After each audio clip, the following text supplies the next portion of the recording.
থাকো তাহলে আমি গেলাম। ভাইয়া ভাবে আমরা বিয়ে করে ফেলছি। কি তুই বিয়া করে লাইছো? মাশাআল্লাহ, ওদেরকে অনেক সুন্দর লাগতেছে। কি ঘোড়ার ডিম সুন্দর লাগতেছে। আরে বিয়া যে করলি আনারে খাওয়াবে কি? আরে ও খাওয়াইবো কেন, আমি রান্না করে খাওয়াবো। আমার তো কপালটাই খারাপ। আসসালামু আলাইকুম ভাইয়া। দেখছো মেয়েটা কত সাংসারিক। হ্যাঁ বুঝছি, আমি যাই। এই নতুন বউ প্রথমবার বাসায় আসছে, সালামি তো দাও।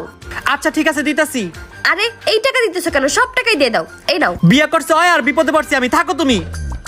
দাও দাও, টাকা দাও, নাটক হয়ে গেছে। টাকা আমি না, টাকা তোমরা দিবা এইসব নাটকের জন্য। টাকা আমরা কেন দিব? চুপচাপ 1 লাখ টাকা দাও, না হলে পুলিশের কাছে মামলা করে দিব যে তোমরা আমাকে জোর করে বিয়ে করাইছো। কি? ভাবি আমরা তো নিজেদের ফাঁদে নিজেই পড়ে গেছি। জয়, তাড়াতাড়ি তুমি ওর 1 লাখ টাকা দিয়ে দাও, নাহলে আমাকে জেল খাটতে হইব। আচ্ছা আচ্ছা ভাবি আমি নিয়ে আসতেছি। ঠিক আছে, আবার কোনো কাজে লাগলে জানাইও। ভাই লন আপনার টাকা। ভাই আপনার ছোট ভাই আমারে বিয়ার নাটক করতে কইছে। বুঝছি, এটা আমার টাকা লুট করার নতুন একটি ফাঁদ। আচ্ছা ঠিক আছে, ওরা যা যা বলে সেটা করো। আচ্ছা ভাই তাইলে আমি গেলাম। ভাবি ভাইয়া তো আবার গেম খেলে দিছে। আমার টাকা লুট করে খাবি এত সহজ না।